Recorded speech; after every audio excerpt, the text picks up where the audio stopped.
তুমি যদি তোমার পেটের মধ্যে 3 কেজি ওজনের 2টা ইট বেঁধে রাখো, কয়দিন তুমি চলতে পারবা? ও যুবক, তোমার মা, আমার মা তোমাকে আমাকে পেটে নিয়া স্বামীর সংসার করেছে, আমার বাবার সংসার করেছে, কত কষ্ট করেছে, 10 মাস 10 দিন পেটে ধারণ করিয়া।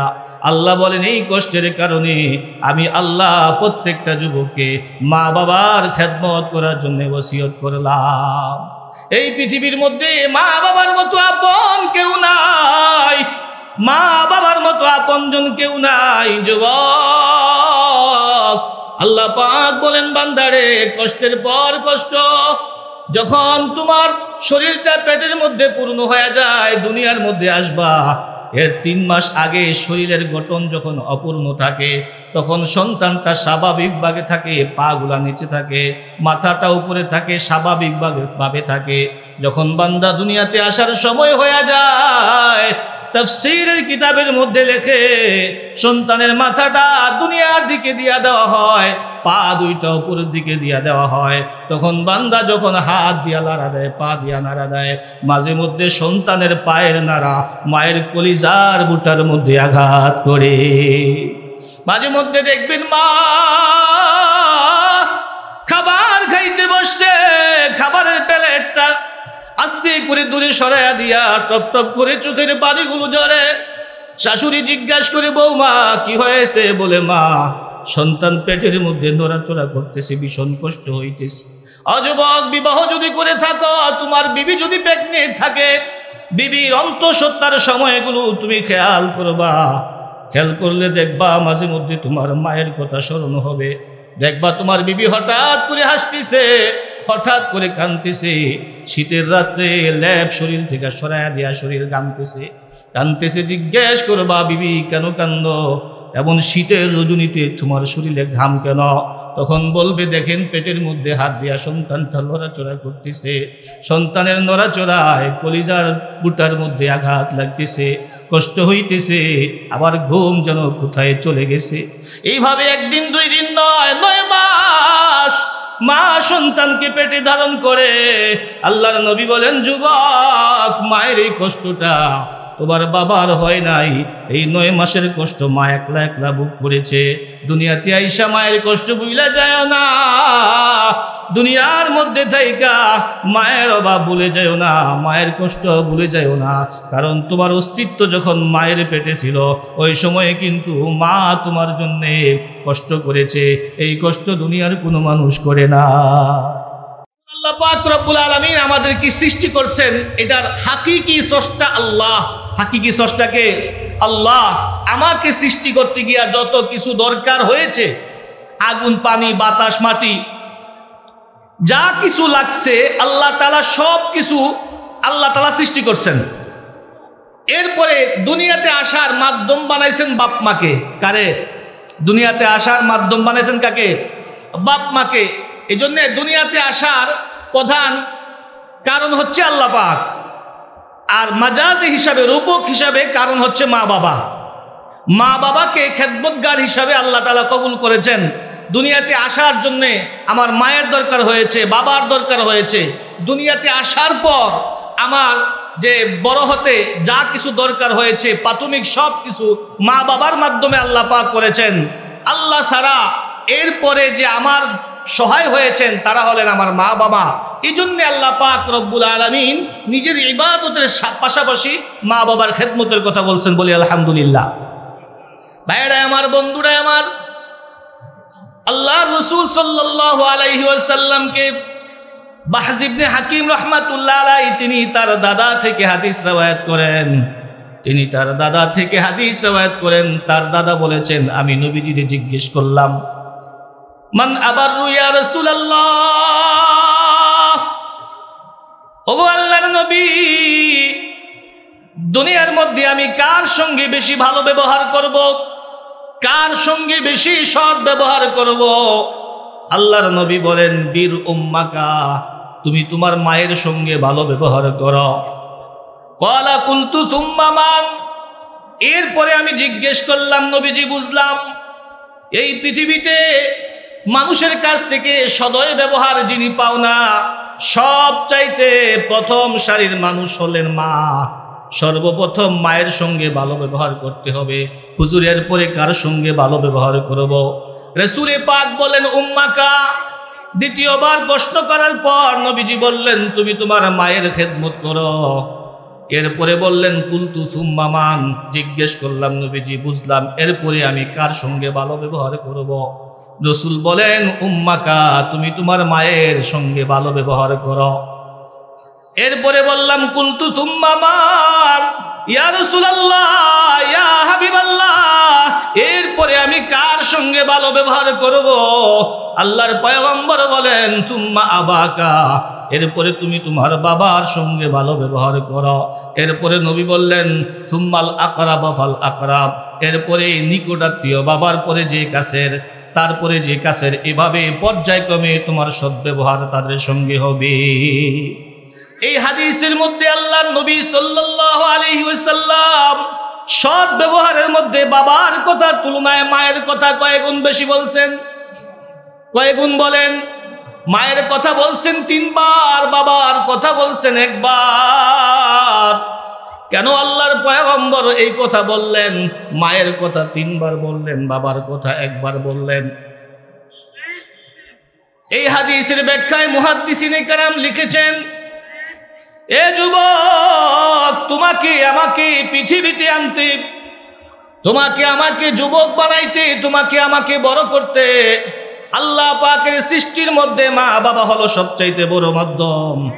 এই মা বাবার মাধ্যমে তুমি আমি দুনিয়াতে আসছি। এরপরেও তোমার আমার বড় হতে, তোমার আমার দুনিয়াতে বেঁচে থাকতে মা এবং বাবা দুজনের মেহনত লেগেছে, দুজনের কষ্ট লেগেছে। কিন্তু মায়ের এমন কিছু কষ্টের জায়গা আছে যেই জায়গার মধ্যে পৃথিবীর কোনো বাবা অংশীদার হতে পারে না।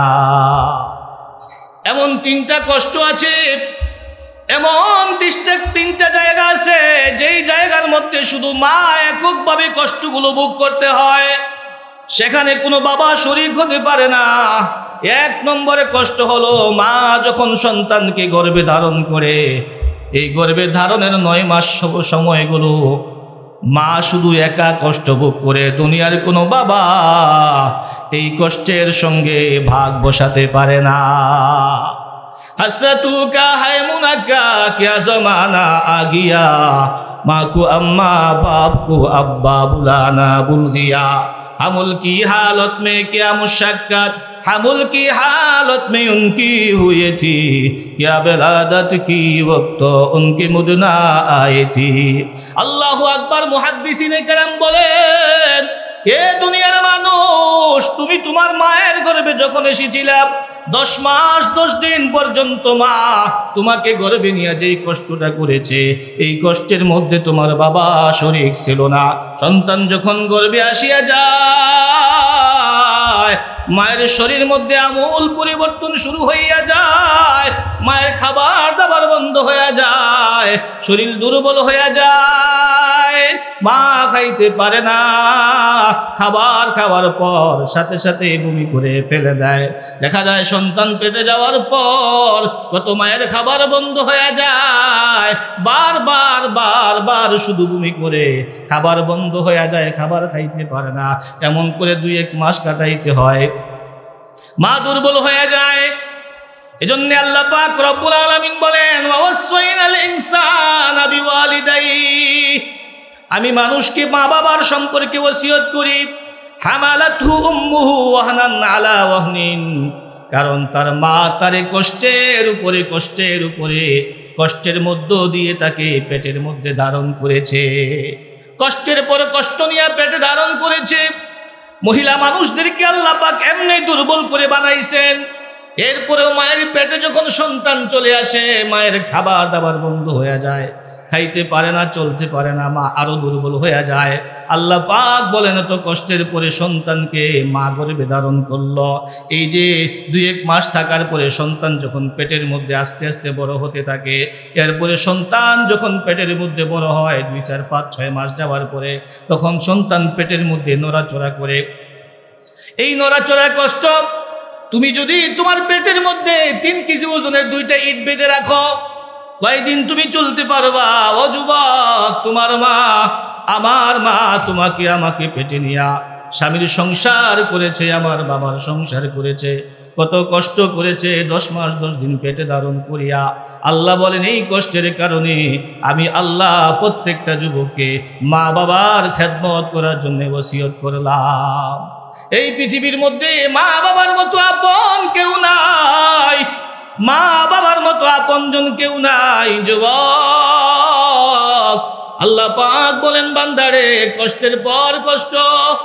যখন তোমার শরীরটা পেটের মধ্যে পূর্ণ হয়ে যায়, দুনিয়ার মধ্যে আসবা, এর 3 মাস আগে শরীরের গঠন যখন অপূর্ণ থাকে, তখন সন্তানটা স্বাভাবিকভাবে থাকে, পা গুলা নিচে থাকে, মাথাটা উপরে থাকে, স্বাভাবিকভাবে থাকে। যখন বান্দা দুনিয়াতে আসার সময় হয়ে যায়, তাফসীরের কিতাবের মধ্যে লেখে সন্তানের মাথাটা দুনিয়ার দিকে দিয়া দেওয়া হয়, পা দুইটা উপরের দিকে দিয়া দেওয়া হয়। তখন বান্দা যখন হাত দিয়া নাড়া দেয়, পা দিয়া নাড়া দেয়, মাঝে মধ্যে সন্তানের পায়ের নাড়া মায়ের কলিজার বুটার মধ্যে আঘাত করে। মাঝে মধ্যে দেখবেন মা খাবার খাইতে বসছে, খাবারের প্লেটটা আস্তে করে দূরে সরাইয়া দিয়া টপ টপ করে চোখের পানিগুলো ঝরে। শাশুড়ি জিজ্ঞাসা করে, বৌমা কি হয়েছে? বলে, মা সন্তান পেটের মধ্যে নড়াচড়া করতেছে, ভীষণ কষ্ট হইতেছে। অযুবক, বিবাহ যদি করে থাকো, তোমার বিবি যদি প্রেগনেন্ট থাকে, বিবির অন্তঃসত্ত্বার সময়গুলো তুমি খেয়াল করবা। খেয়াল করলে দেখবা মাঝে মধ্যে তোমার মায়ের কথা স্মরণ হবে। দেখবা তোমার বিবি হঠাৎ করে হাসতেছে, হঠাৎ করে কাঁদতেছে। শীতের রাতে ল্যাপ শরীর থেকে সরাইয়া দিয়া শরীর কাঁদতেছে। জিজ্ঞেস করবা, বিবি কেন কান্দ? এমন শীতের রজনীতে তোমার শরীরে ঘাম কেন? তখন বলবে, দেখেন পেটের মধ্যে হাত দিয়া সন্তানটা নড়াচড়া করতেছে, সন্তানের নড়াচড়ায় কলিজার বুটার মধ্যে আঘাত লাগতেছে, কষ্ট হইতেছে, আবার ঘুম যেন কোথায় চলে গেছে। এইভাবে 1 দিন 2 দিন নয়, 9 মাস মা সন্তানকে পেটে ধারণ করে। আল্লাহর নবী বলেন, যুবক, মায়ের এই কষ্টটা তোমার বাবার হয় নাই। এই 9 মাসের কষ্ট মা একলা একলা ভোগ করেছে। দুনিয়াতে আইসা মায়ের কষ্ট ভুইলা যায় না। দুনিয়ার মধ্যে থাইকা মায়ের অভাব ভুলে যায় না, মায়ের কষ্ট ভুলে যায় না। কারণ তোমার অস্তিত্ব যখন মায়ের পেটে ছিল, ওই সময়ে কিন্তু মা তোমার জন্যে কষ্ট করেছে। এই কষ্ট দুনিয়ার কোনো মানুষ করে নাই। 2 নম্বরে কষ্ট হলো আপনি আমি দুনিয়াতে আসার সময় প্রসব বেদনার কষ্ট। এটা মা ছাড়া দুনিয়ার কেউ ভোগ করে নাই। প্রসব বেদনার কষ্ট মরণ যন্ত্রণার মতো কষ্ট।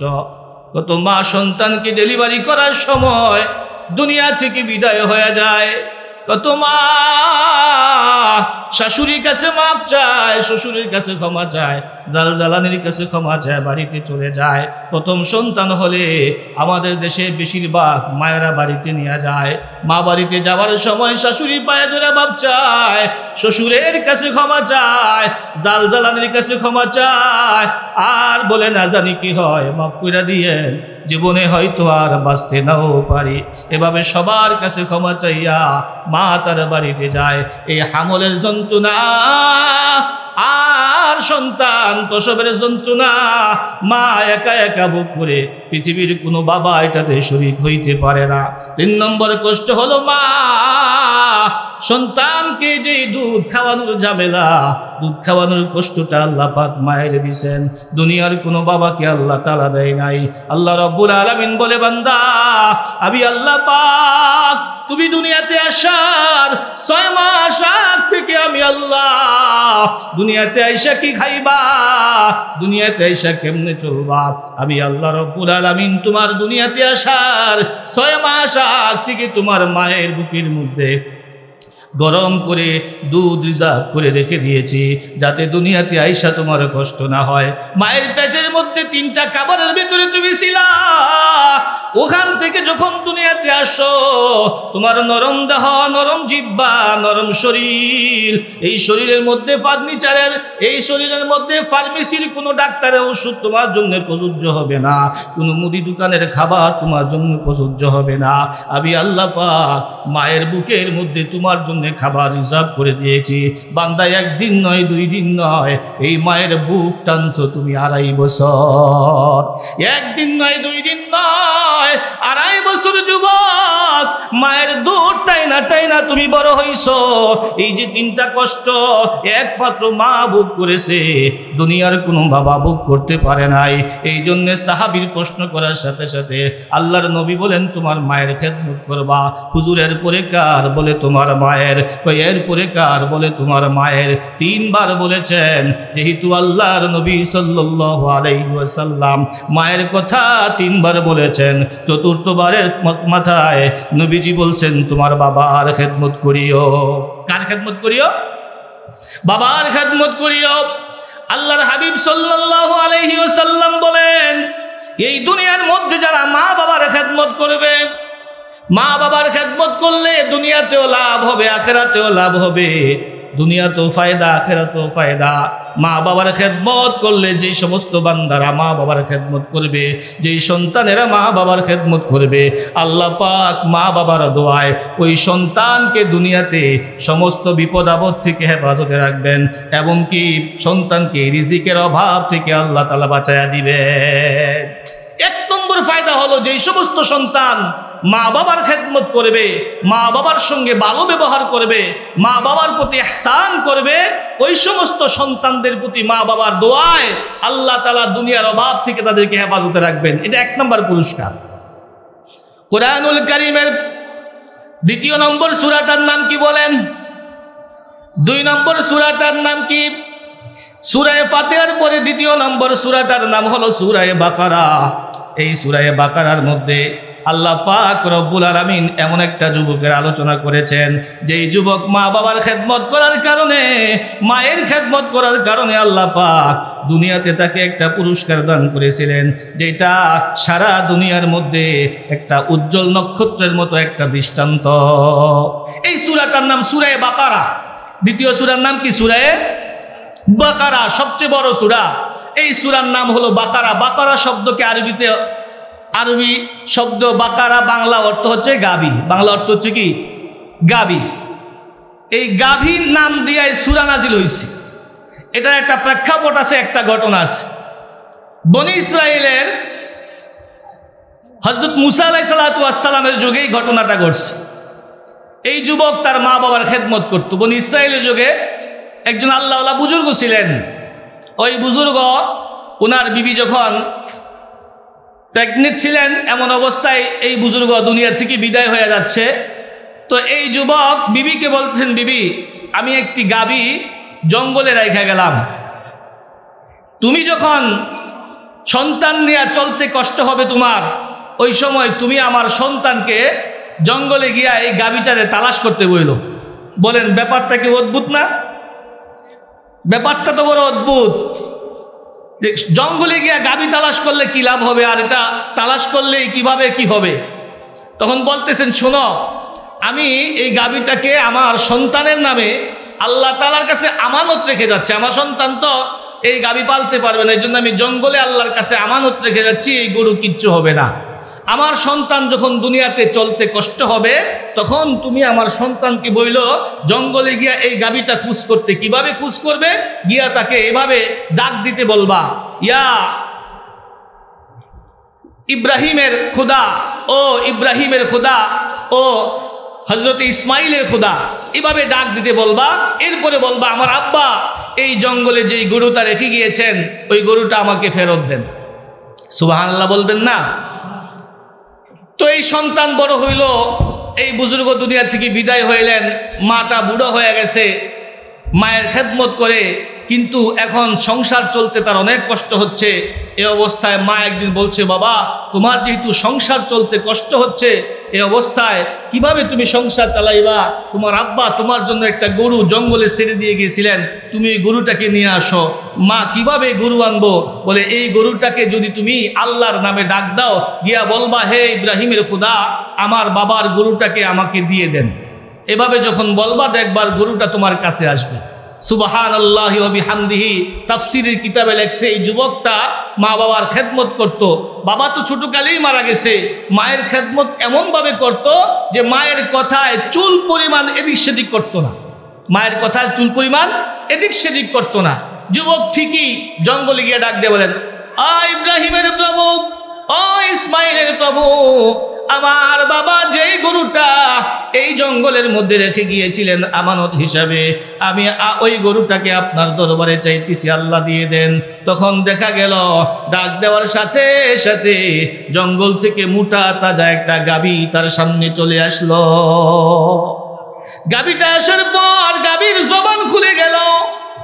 গাভী মানুষের ভাষায় কথা বলে, ডাক দিয়ে বলে, যুবক তুমি আমার পিঠে আরোহণ করো, তুমি ধন্য মায়ের ধন্য সন্তান, মায়ের খেদমত করো, মায়ের অত্যন্ত কাছের সন্তান, তুমি মায়ের আদরের সন্তান, তোমার মা তোমার প্রতি সন্তুষ্ট, অতএব তুমি আমার পিঠে আরোহণ করো, এখান থেকে আমি তোমাকে বাড়িতে নিয়ে যাব, হেঁটে হেঁটে তোমার কষ্ট করতে হবে না।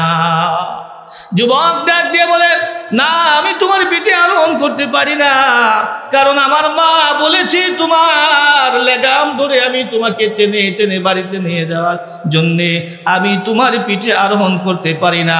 আমার মা বলে নাই আমি তোমার পিঠে আরোহণ করার জন্যে, মায়ের কথা বাদ দিয়া আমি এক চুল পরিমাণ এদিক সেদিক যাইতে পারবো না।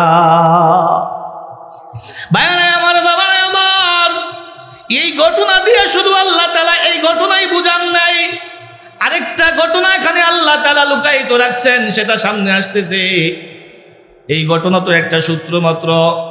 দেখেন গাভীটা যখন জবান খুলে যুবকের সঙ্গে বলল, যুবক আমার পিঠে আরোহণ করো, যুবক বলে, না আমার মায়ের অর্ডার নাই তোমার পিঠে উঠার জন্য, আমি উঠবো না।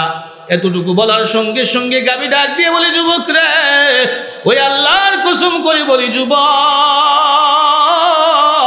যে আল্লাহ পাক আমার মতো একটা মোটা তাজা গাভীকে তোমার বশ করে দিয়েছেন, ও যুবক শুনে নাও, মায়ের কথা বাদ দিয়া যদি আমার পিঠের মধ্যে উঠতে চাইতা, যেটা তোমার মায়ের আদেশ ছিল না, আমি আল্লাহর কসম করে বলি কোনোদিন তুমি আমারে বাড়িতে নিতে পারতে না। একবার কি বলা যাবে সুবহানাল্লাহ? এ যুবক, মায়ের কথা শোনার কারণে আল্লাহ পাক রব্বুল আলামিন আমার মতো একটা পশুকে তোমার কাছে বাধ্য করে দিয়েছে, রে যুবক নিয়ে চলো আমাকে, আমি তোমার সঙ্গে যাব। যুবক লেগাম দড়িয়া বাড়িতে আনার পর মা ডাক দিয়া বলে, বাবা সংসারে অনেক কষ্ট হচ্ছে বুঝতেছি, তুমি বাজারে যাও, এই গরুটা তুমি বাজারে নিয়ে বিক্রি করিয়া সংসারের অভাবগুলো দূর করো। তবে নিয়ে যাও বাজারে, বাজারে গিয়া তুমি 3 দিরহাম বিক্রি করবা। ওই যুগে 3 টাকা কিন্তু সাধারণ কথা না, 3 টাকা বিক্রি করবা। তবে বিক্রি করার আগে আমি মায়ের সঙ্গে পরামর্শ করতে ভুলে যাইও না, বেচার আগে আমি আমার কাছে আবার তুমি মায়ের কাছে এসে জিজ্ঞাসা করিও। যুবক যখন গরু লইয়া বাজারে হাজির হইল, ক্রেতা একজন হাজির হইল, ডাক দিয়া বলে, যুবক গরু বিক্রি করবা? বলে, হ্যাঁ গরু তো বিক্রি করার জন্যই এনেছি। কত বিক্রি করবা? বলে 3 দিরহাম মা বলেছেন। ডাক দিয়া বলে, যুবক আমি 6 দিরহাম দিয়া গরু নিতে চাই। সুবহানাল্লাহ বলবেন না? চাইছে কত? বলছে কত? 6 দিরহাম বলতে চাই। আমি আপনি হইলে কি করতাম? মা বলছে 3 দিরহাম, গরুর দাম 6 দিরহাম, তাহলে বিক্রি কইরা 3 টাকা পকেটে ঢুকাইতাম। বাজারে গিয়ে আমি ইটা করছি আগে শুরু বলা, মা বাজারে পাঠাইলে অর্ধেক পকেটে অর্ধেক কি, ঠিক না বে ঠিক হয় না? এমন করতাম। কিন্তু মা বাবার সঙ্গে যদি কোনো সন্তান সৎ থাকতে পারে, সত্য পথে চলতে পারে, মা বাবার সঙ্গে কোনো কিছু না লুকায়, আল্লাহ পাক তাকে এমনভাবে দান করবেন, দুনিয়ার বাদশা বানায়া দিবে তাকে। মা তো বলছেন বাবা বিক্রি করবি, কিন্তু আমার সঙ্গে পরামর্শ ছাড়া বেচবি না। যুবক ডাক দিয়া বলে, এ ভাই তুমি 6 দিরহাম দিবা, আমি বেচবো, তবে বেচার আগে আমি আমার মায়ের সঙ্গে পরামর্শ করতে হবে। দৌড়ে ডাক দিয়া বলে, মা তুমি 3 দিরহামের কথা বলছো, ক্রেতা বলে 6 দিরহাম। মা বলে ঠিক আছে বিক্রি করিও, তবে আমার কাছে জিজ্ঞাসা করিও ব্যতিক্রম কিছু হলে। এবার যাওয়ার পরে ডাক দিয়া বলে, ভাই দেন 6 দিরহাম। মা বলছে বিক্রি করার জন্য, ক্রেতা কয় আমি 9 দিরহাম দিব। সুবহানাল্লাহ জোরে কোন। ডাক দিয়া বলে, না আমি বেশি বিক্রি করলেও আমার মায়ের অনুমতি ছাড়া বেচতে পারবো না রে, আমি আমার মায়ের কাছে জিজ্ঞাসা করতে হবে। দৌড়ায় বলে, মা জীবনে কত বেচা কিনা করলাম, কোনোদিন তো বিক্রেতার নির্ধারিত মূল্যের বাহিরে ক্রেতা কোনোদিন বলে না, এমন ক্রেতা জীবনে দেখা হয় নাই। আমি 3 দিরহাম সে 6 দিরহাম, আমি 6 দিরহাম সে 9 দিরহাম। মা অনুমতি দিলে বিক্রি করতাম। মা ডাক দিয়া বলে, বাবা আমার মনে হয় এটা দুনিয়ার কোনো ক্রেতা হবে না রে বাবা, মনে হয় কোনো ফেরেশতা। তুমি যা জিজ্ঞাসা করবা যে আপনি আমাকে বলেন আমি গরু বেচবো নাকি রেখে দিব, বা বিক্রি করলে কত দিয়া বিক্রি করব, আমি আপনার কাছে দাম বলে ঠকতে রাজি না। একবার কি বলা যাবে সুবহানাল্লাহ? এ ভাই এই যুবক মায়ের কথা শুনে ঠিক এইভাবে গিয়ে বলতেছে, ও ভাই তুমি কি মানুষ না ফেরেশতা? আমি তো বুঝতে পারতেছি না, গরু বিক্রি করে কি ঠকে যাব কিনা তাও তো চিন্তা করতে পারি না। আপনি আমারে পরামর্শ দেন, আমি কি গরু বিক্রি করব না রেখে দিব? বিক্রি করলে আমি কত দাম চাইলে আমি ঠিক মতো মূল্য পাবো? সুবহানাল্লাহ জোরে বলেন।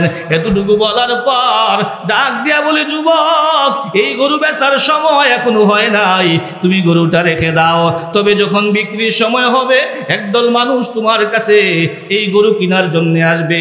এই গরুর রেট কত হবে, গরুর মূল্য কত হবে আমি তোমারে বলিয়া দেই। এই গরুটার চামড়ার ভিতরে যেই পরিমাণ স্বর্ণ ধরে, সুবহানাল্লাহ গণ, এই গরুর চামড়ার ভিতরে যেই পরিমাণ স্বর্ণ ধরে, এই পরিমাণ স্বর্ণ তুমি দাবি করবা, দেখবা ক্রেতারা তোমার এই গরু, আরেক রাওয়ায়াতে আসছে গরুটার একটা পাল্লায় উঠায় আরেকটা পাল্লায় স্বর্ণ দিয়া সমান সমান করে বিক্রি করার দাম চাইবা, দেখবা তারা রাজি হবে। যুবক এখন তোমার বেচার দরকার নাই, আপাতত ঘটনা এখানেই শেষ। ওদিক দিয়া বনি ইসরাইলের মুসা আলাইহিস সালামের যুগ চলছে। এক যুবক তার চাচাতো বোনকে বিবাহ করার জন্য প্রস্তাব দিয়েছে, প্রস্তাব প্রত্যাখ্যাত হয়েছে। সে তার ওই প্রত্যাখ্যাত প্রস্তাবের কারণে দুঃখ পাইয়া কষ্ট পাইয়া চাচারে হত্যা করলো।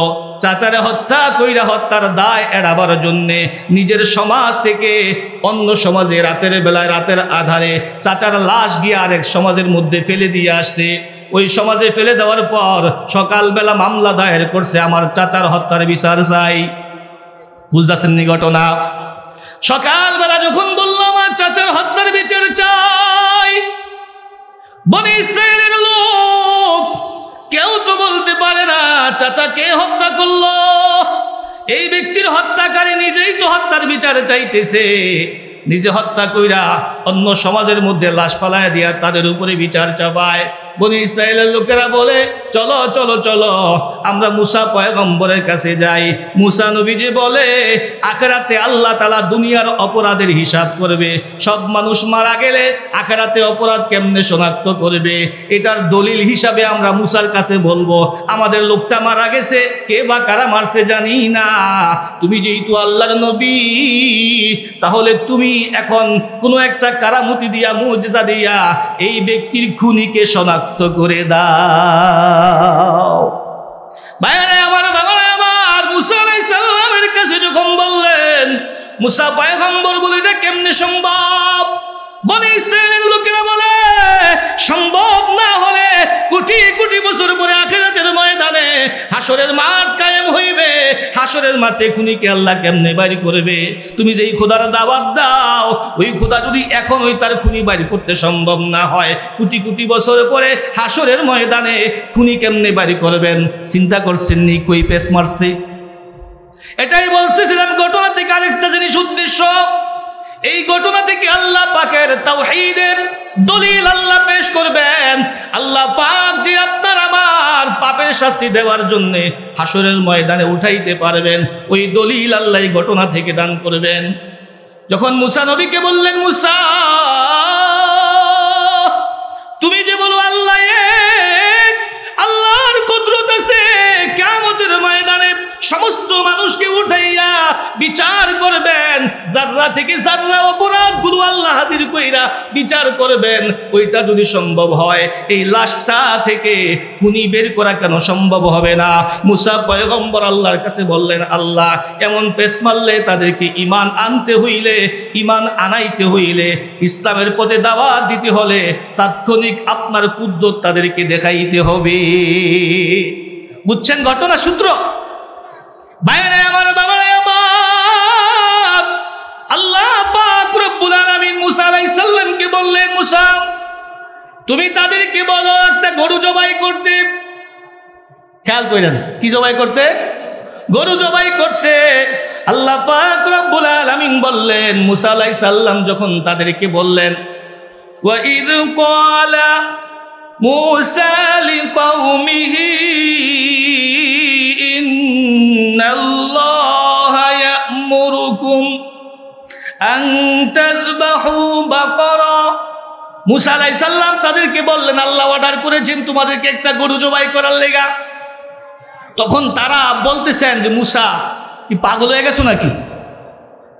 ওই মানুষ মারা গেছে আবার গরু মারতে, তো এই মানুষের সাথে গরুর কি সূত্রটা আছে?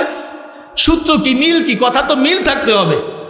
মানুষের খুনি বের করতে হলে গরু মারতে হবে, গরু জবাই করতে হবে, কি অর্থ আছে কথাটা? তুমি কি আমাদের সাথে ঠাট্টা করো? ক্বালু আতাত্তাখিযুনা হুজুয়া, তুমি কি আমাদের সঙ্গে ঠাট্টা করো নাকি? মুসা আলাইহিস সালাম বলে, আমি তোমাদের সাথে কেন ঠাট্টা করব? ঠাট্টা করা তো মূর্খ মানুষের কাজ। কিসের কাজ? আরে ঠাট্টা কি ভালো মানুষ করে? এই আমাদের সুজাতি, আমি একজন আল্লাহর পয়গম্বর মুসা, আমি ঠাট্টা করব কেন? ক্বালা আউযু বিল্লাহ আন আকুনা মিনাল জাহিলিন, আমি মূর্খদের আচরণ থেকে আল্লাহর দরবারে পানা চাই। আমি তোমাদের সঙ্গে ঠাট্টা করতে পারি না, ঠাট্টার জন্য বলি নাই। আল্লাহ পাক চান তার কুদরতের দলিল দিতে হইলে আল্লাহ এমনভাবে দিবেন যে এই দলিলটা পাওয়ার সঙ্গে সঙ্গে তোমরা বুঝতে পারবা যে আল্লাহ তাআলা আখিরাতে হাসরের ময়দানে তোমাকে আমাকে উঠাইতে সম্ভব। এতটুকু বলার পর তারা পেরেশান হয়ে গেল, কারণ এই খুনি বের না করতে পারলে তারা সবাই দোষী হবে। এই জন্য তারা বলতেছেন, মুসা ক্বালু উদউ লানা রাব্বাকা ইউবাইয়িন লানা মাহি, ও মুসা গরু জবাই করব, তবে গরুটা কেমন হবে? কি গরু হবে? বয়স্ক হবে না ছোট হবে? বেটা হবে না বেটি হবে? কি গরু হবে? তোমরা বলো। ও মুসা তুমি তোমার প্রভুকে বলো আমাদের জন্য গরুর বৃত্তান্ত বর্ণনা করার জন্য। আল্লাহ পাক রব্বুল আলামিন বলেন, ক্বালা ইয়াকুলু ইন্নাহা বাকরাতুন লা ফারিদু ওয়ালা বিকির। মুসা আলাইহিস সালাম বললেন, আল্লাহ বলে দিয়েছেন এই গরুটা হবে এমন, বৃদ্ধও হবে না, একেবারে কুমারীও হবে না, এমন একটা গরু তোমরা জবাই করো, জবাই করলেই তোমরা খুনি বের করতে পারবা। মুসা আলাইহিস সালাতু ওয়াস সালামকে তারা আবার প্রশ্ন করলো, ও মুসা ক্বালু উদউ লানা রাব্বাকা ইউবাইয়িন লানা মা লাউনুহা, মুসা তোমার প্রভুকে বলো আমাদেরকে বুঝাইয়া দিতে গরুটার রং কেমন হবে। আল্লাহ পাক রব্বুল আলামিন বলেন, ইয়াকুলু ইন্নাহা বাকরাতুন সাফরা ফাকিউল লাউনুহা তাসুরুন নাজিরিন। মুসা পয়গম্বর বললেন গরুটা হবে একেবারে গাঢ় পিত বর্ণের, যেই গরুটা দর্শকদেরকে দেখলে চিত্তাকর্ষণ হয়, দর্শক দেখলেই আনন্দ পায়, এমন একটা গরু জবাই করবা। তখন আবার বলে ক্বালু দুউ লানা রাব্বাকা ইউবাইয়্যিন লানা মা হি ইন্নাল বাকরা তাশাবাহা আলাইনা। এ মুসা, তোমার প্রভুর কাছে জিজ্ঞাসা করো গরুটা কেমন হবে, আর একটু বিশ্লেষণ করে বলতে বলো, আমাদের কাছে গরু সাদৃশ্য হয়ে যাচ্ছে। এরপরে আল্লাহ পাক বলেন এমন একটা গরু লা জালুলুন তুসিরুল আরদা ওয়ালা তাসকিল হারসা, গরুটা এমন হবে যেই গরুটা দিয়া জমিনের মধ্যে কোনোদিন হাল চাষ করা হয় নাই, যেই গরুটা দিয়া জমিনের মধ্যে কোনোদিন পানি সেচের কাজ করা হয় নাই। তারাও যখন বারবার প্রশ্ন করে আল্লাহ পাক একের পর একটা শর্ত লাগায়া দিছেন, শর্ত দিতে দিতে এমন জায়গায় গেছে যেই শর্ত শেষ পর্যন্ত দিলেন, ওই শর্ত মিলাইলে দুনিয়ার মধ্যে কোনো গরু পাওয়া যায় না, পাওয়া যায় শুধু ওই যুবকের গরুটা। জোরে কোন সুবহানাল্লাহ। এরপরে তারা বললেন যে এখন ঠিক আছে, এটা বড় হবে না, ছোট হবে না, এটা দিয়ে হাল চাষ করা হবে না, এটা দিয়ে পানি সেচের কাজ করা হবে না, কোনো বুঝার কাজ করা হবে না, এমন একটা গরু ঠিক আছে। এখন খুঁজো, খুঁজতে খুঁজতে খুঁজতে খুঁজতে কোথাও গরু খুঁজে পায় না, গরু গিয়ে পাইছে ওই মায়ের সন্তান ওই যুবকের কাছে। যুবক, এই গরুর দাম কত বলো? বড় বেকায়দায় আছি, কারণ আমাদের বাড়িতে লাশ পড়ে আছে, এই লাশের খুনি শনাক্ত করতে হবে। মুসার আল্লাহ বলছেন গরু জবাই করলে ওই গরুর একটা অংশ যদি মৃত ব্যক্তির গায়ে লাগানো হয়, মৃত ব্যক্তি জিন্দা হইয়া খবর বলে দিবে তার হত্যাকারীকে। জোরে কোন সুবহানাল্লাহ। এবার যুবককে ডাক দিয়া কয়, যুবক এই গরুটার দাম বলো কত? যুবককে তো আগেই ফেরেশতা শেখায় দিছে। যুবক ডাক দিয়া কয়, আমার গরুর দাম কত জানো? আমার গরুটা একটা পাল্লায় উঠাইবা, আর একটা পাল্লায় স্বর্ণ দিবা, যেই পর্যন্ত স্বর্ণগুলা গাভীর চাইতে বেশি বাড়ি না হবে ততক্ষণ পর্যন্ত আমার গরু তোমরা নিতে পারবে না। এই গরুটা ছাড়া দুনিয়াতে আর কোনো গরুও নাই, গাভীও নাই। এখন তারা বাধ্য হয়েছে এটা নেওয়ার জন্য। সুবহানাল্লাহ। আল্লাহ পাক রব্বুল আলামিন বলে, বান্দারে মায়ের খেদমত যদি তুমি করো, মায়ের সেবা যদি করো, মায়ের দুয়ার কারণে এই যুবক জিন্দিগির তোরে অভাব দূর হয়ে গেছে। এদিক দিয়া গাভী জবাই করার পরে গাভীটা নিয়া জবাই করে গাভীর একটা অংশ যখন মৃত ব্যক্তির গায়ে লাগাইলো, লাগানোর সঙ্গে সঙ্গে মৃত ব্যক্তি জিন্দা হয়ে গেল। আসলে তো গাভীর সাথে গরুর সাথে মানুষের কোনো সম্পর্ক নাই। আল্লাহ পাকের কুদরত আল্লাহ পাক বনী ইসরাইলের সামনে জাহির করতে চান। এটা আসলে তেমন কোনো বিষয় না। আমি আল্লাহ যেইভাবে একটা গরুর চামড়া এই মানুষের গায়ে লাগাইয়া মানুষটাকে জীবিত করেছি, হাসরের ময়দানে এমনিভাবে আমি আল্লাহ পাক মরার পরে কোটি কোটি বছরের পরে তোমাকেও আমি আল্লাহর আদালতে দাঁড় করাইয়া তোমার জীবনের ভালো মন্দের হিসাব নিতে পারবো। গাভীর অংশ লাগানোর সাথে সাথে এখন এই লোকটা জীবিত হয়ে গেল। জীবিত হওয়ার পর তখন সে বলল, আমার খুনি আমার বাতিজা। আমার খুনিকে আমার বাতিজা। যাই হোক যুবক ভাইরা, হুজুর চলে আসছে, আমি তো আর লম্বা করতে পারি না, কাগজ লাগবো না, শেষ করে দিতেছি ইনশাআল্লাহ। অনেক লম্বা চূড়া আলোচনা। যেটা বলতেছিলাম, আল্লাহ পাক রব্বুল আলামিন বলেন, আমি আল্লাহ তাআলা ফরজ করছি আমার ইবাদত, মা বাবার খেদমত। এটাই তো কথাটা ছিল, আমার ইবাদত আর মা বাবার খেদমত বান্দার উপর ফরজ করছি। বলতেছিলাম আল্লাহ রসুল বলেন, যে ব্যক্তি মা বাবার খেদমত করবে তার দুনিয়াতেও লাভ হবে, আখিরাতেও লাভ হবে। দুনিয়াতে আল্লাহ পাক মা বাবার দোয়ায় তাকে অভাব থেকে আল্লাহ পাক মুক্ত রাখবেন, রিজিকের অভাব থেকে আল্লাহ তাআলা তাকে হেফাজতে রাখবেন। আল্লাহ পাক রিজিকের মধ্যে বরকত দান করবেন। আখিরাতে আল্লাহ পাক মা বাবার খেদমতের কারণে আল্লাহ তাআলা তার জান্নাত ওয়াজিব করে দিবেন। সুবহানাল্লাহ। আল্লাহ রসুল বলেন, রিজার রব্বি ফি রিদাল ওয়ালিদে ও রিদাল সাখুতুর রব্বি ফি সাখুতিল ওয়ালিদাইন, যে মা বাবার সন্তুষ্টি আল্লাহর সন্তুষ্টি, মা বাবার অসন্তুষ্টি আল্লাহ পাকের সন্তুষ্টি। এই জন্য যুবক ভাইদের খেদমতে কিছু আলোচনা করলাম। আমরা আল্লাহ তাআলা যেন আমাদেরকে আমল করার তৌফিক দান করেন। মা বাবা যাদের বেঁচে আছে তাদের খেদমত করার তৌফিক দান করেন। মা বাবা যাদের নাই তাদের জন্য বেশি বেশি দান সদকা করব। এই মাদ্রাসা আলহামদুলিল্লাহ, আল্লাহ তাআলা এই মাদ্রাসা আপনাদের গ্রামে আল্লাহ তাআলা প্রতিষ্ঠা করাইছেন। এই মাদ্রাসার মধ্যে বেশি বেশি করে আপনারা অংশগ্রহণ করবেন। যাদের মা বাবা নাই, মা বাবার জন্য দোয়া করবেন। যারাই প্রতিষ্ঠান করেছেন, জায়গা দিয়েছেন, অর্থ দিয়েছেন, টাকা দিয়েছেন, পয়সা দিয়েছেন, এই গ্রামের অত্যন্ত খুশনসিব যে এই গ্রামে আল্লাহ তাআলা এমন একটা প্রতিষ্ঠান করাইছেন। যাদের দ্বারা করাইছেন আল্লাহ তাআলা তাদেরকেও বেশি করুক, এবং যারা এই মাদ্রাসায় শরীক আছেন অর্থ দিয়ে, টাকা দিয়ে, পয়সা দিয়ে, সবাইকে আল্লাহ তাআলা যেন আখিরাতে জান্নাতুল ফেরদাউস নসিব করেন। সবাই দোয়া করবেন।